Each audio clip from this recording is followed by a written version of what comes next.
Em primeiro lugar, obrigado por me receber aqui. Um prazer, Prazer é nosso. Léo e Miguel, quem excede o tempo de permanência aqui nos Estados Unidos, quando ele retorna ao país de origem, ele tem dificuldades para regressar aos Estados Unidos? Geralmente sim. Existe um ban que proíbe a pessoa de reingressar aos Estados Unidos, uma vez que exceda o tempo de permanência ajustado pelo CBP na entrada, ou então pelo próprio USCIS no momento que é feita algum tipo de alteração de status. Uma penalidade de 3 a 10 anos. Agora, isso acontece lá na embaixada, no consulado americano, no Brasil, essa barreira, ou não? Quando ele consegue renovar o visto, mas a entrada fica dificultada? Não renovaria o visto. Não renovaria o visto. Isso está no sistema da imigração. Então, tanto o Departamento de Estado quanto o USCIS vão ter essa informação no sistema do tempo que a pessoa ficou fora de status aqui. E é deflagrado no momento que a pessoa sai do país. Começa a contar o tempo de banimento a partir do momento que a pessoa sai do país. Então começa a contar se for abaixo, menos de 1 ano, mas acima de 6 meses, no caso for turista, né?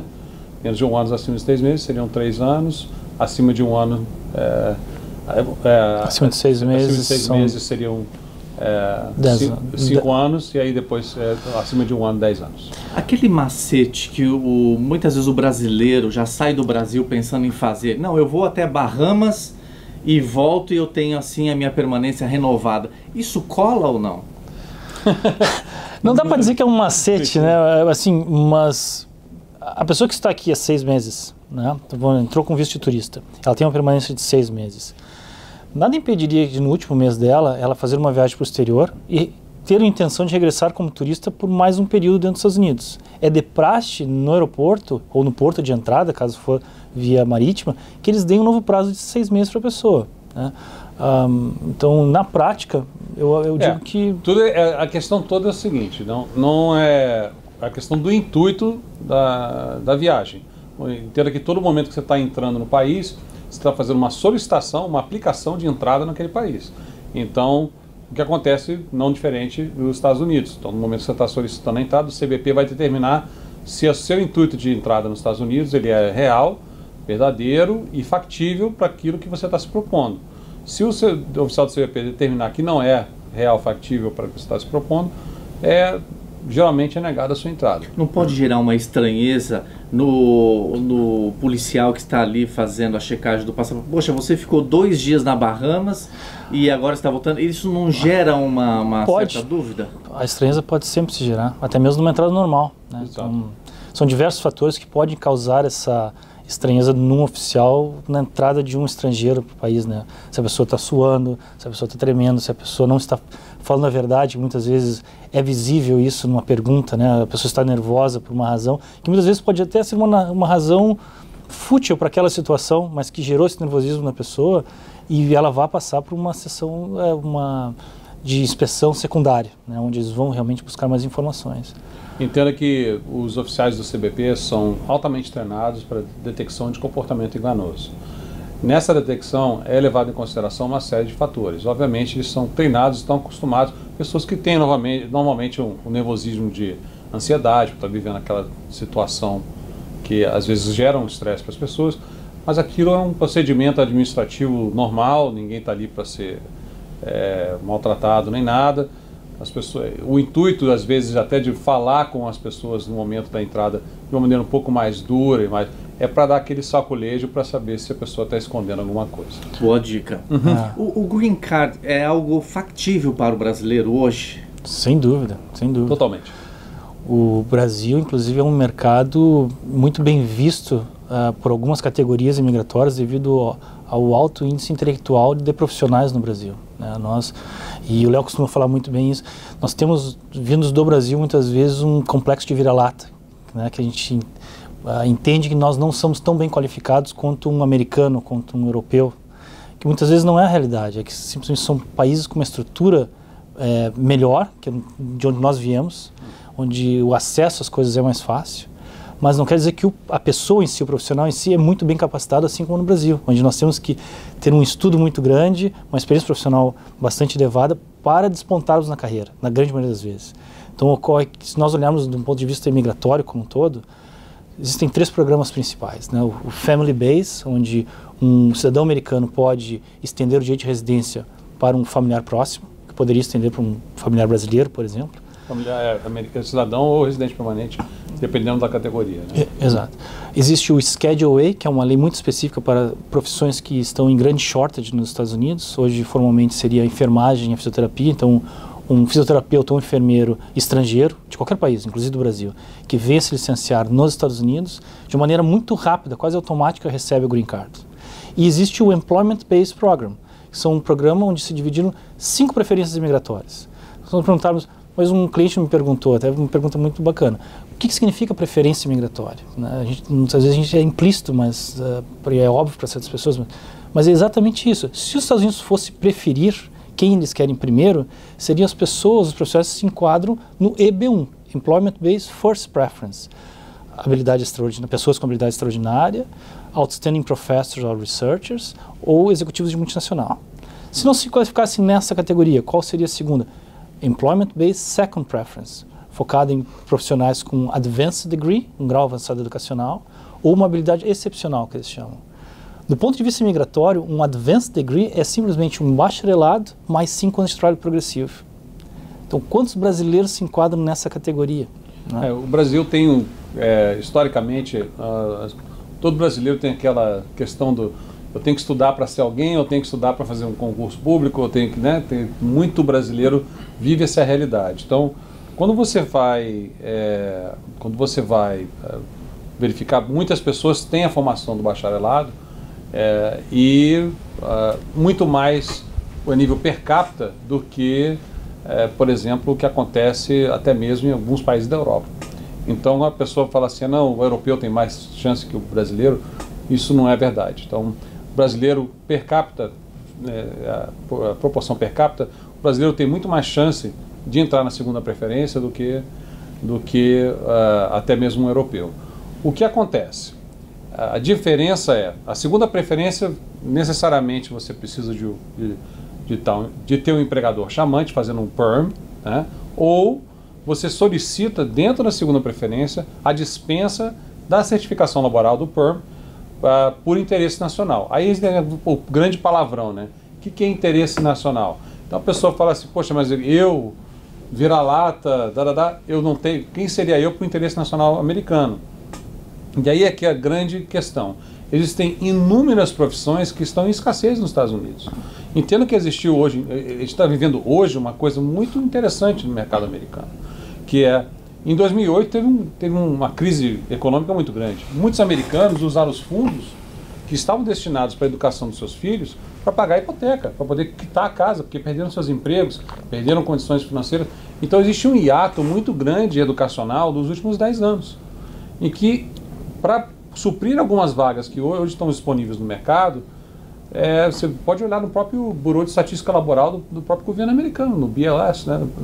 Então, do Bureau of Labor and Statistics. Então, está lá, está dizendo, tem opção de vagas que estão em alta demanda, são as Bright Outlook Professions e as Green Professions, que estão movimentando a economia verde. E isso é que faz com que aquela demanda daquele tipo de profissional, que vai desde o contador até o zoólogo, tem inúmeras profissões que estão em alta demanda e as pessoas não conseguem preencher. Então, muitos brasileiros que estão super qualificados, que têm entre 5 a 10 anos de profissão, pós-bacharelado, têm uma chance muito boa de poder estar... O Miguel falava um pouco de preferências.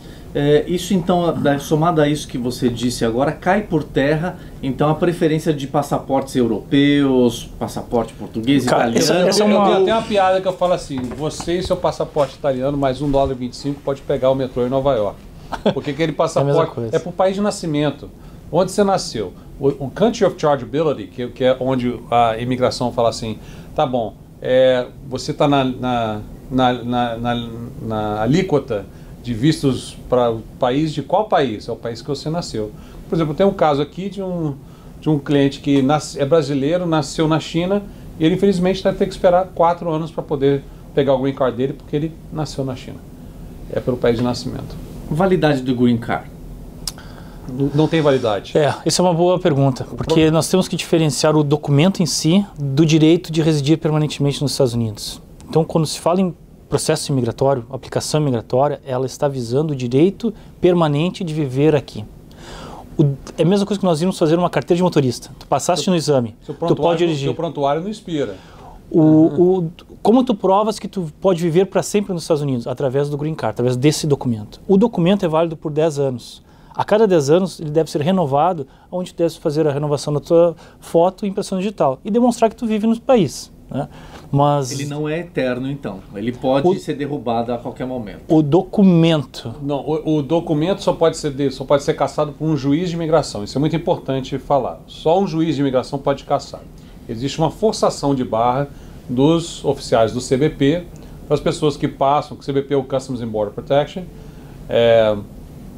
que ao identificar a pessoa que está transitando e passando mais tempo fora do que morando nos Estados Unidos, ele pode vir a questionar, ele pode forçar uma barra, mas aí a pessoa pode dizer, eu estou morando aqui, insistir e continuar a manter o Green Card. É assim, pessoas que pretendem ficar fora dos Estados Unidos por um período superior a 300 dias, tem que pedir, tendo o Green Card Holder, tem que pedir a autorização prévia de um Re-Entry Permit da imigração para poder ficar até 2 anos fora sem precisar voltar aqui. O Brasil hoje vive um momento de bastante violência e isso é crescente. Venezuela, nem se fale. Esse status quo do imigrante que vem desses países, ele tem uma facilidade maior de obter o Green Card ou de ter uma permanência melhor do que comparado aos outros vistos? Depende da categoria que a pessoa vai estar utilizando. Muitas vezes nós utilizarmos como exemplo o Brasil comparado com Venezuela, né?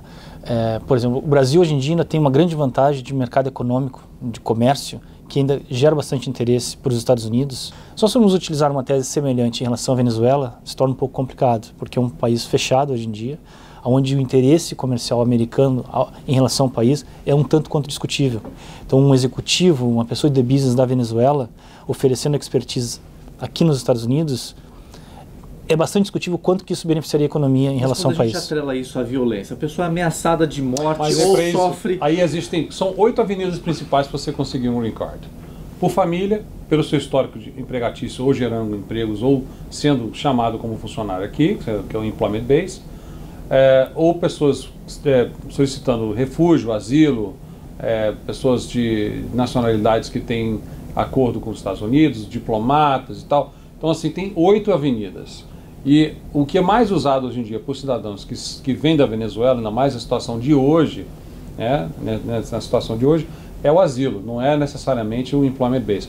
Nós fazemos aqui vários clientes da Venezuela buscando o Employment Base por ser mais rápido e, consequentemente, mais... eu queria chegar. É mais rápido, é mais fácil, vamos assim dizer? É mais rápido, mas não necessariamente é mais fácil por causa da... Se for para a segunda preferência para poder comprovar alguma coisa com relação ao benefício que essa pessoa possa trazer. É um processo muito mais técnico. É mais técnico, tá? Mas o benefício vem mais rápido para a pessoa. O julgamento dentro da imigração é mais rápido. Quanto à violência, Brasil, nós temos exemplos de clientes nossos, policiais, que nós trouxemos para os Estados Unidos devido à violência que eles sofriam de organizações criminosas no Brasil. Uma pergunta para a gente encerrar a nossa entrevista. O governo Obama, o governo Trump, qual é o governo mais difícil em termos de aprovação de um Green Card ou da permanência de um imigrante? Não existe distinção, porque existe um mito muito grande. Entenda o seguinte, não importa quem está na Casa Branca, até por experiência própria de ter trabalhado tanto no governo Bush, dentro da Casa Branca, e tanto no governo Obama, dentro da Casa Branca, eu posso dizer que não existe diferença no quesito imigratório.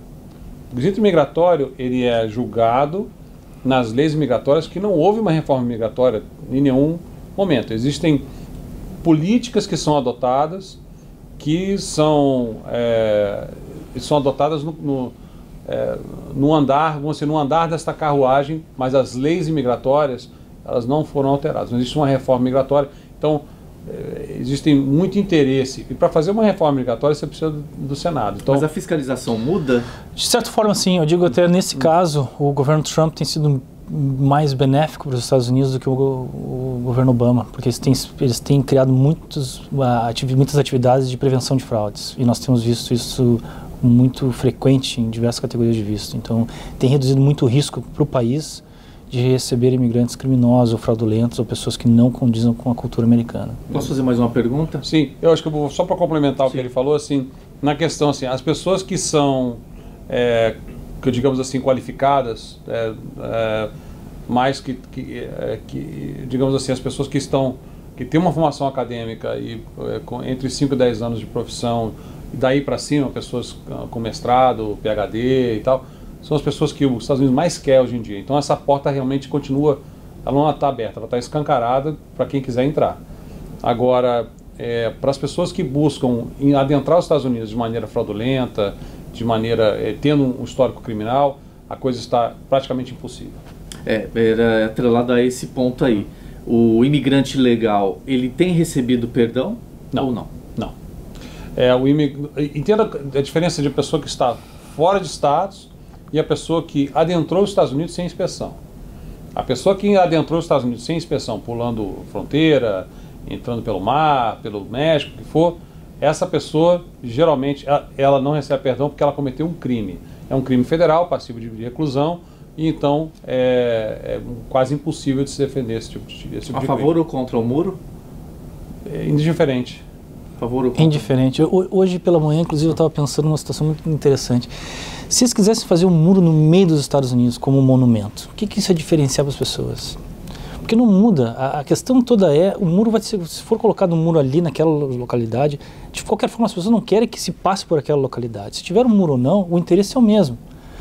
Para mim é indiferente se existir um muro ou não. A questão toda é mais econômica de spending. Mas na parte migratória, para mim é diferente. A única coisa que para mim, pessoalmente, que eu acho que faria diferença é o impacto ambiental que pode ter, porque existe a migração normal de animais e animais silvestres que rodam na fronteira, e é uma coisa que poderia então um impacto ambiental que poderia ser significativo nas áreas fronteiriças. Obrigado pela entrevista, Léo. Prazer. Fernando, obrigado. Prazer. Valeu. Até.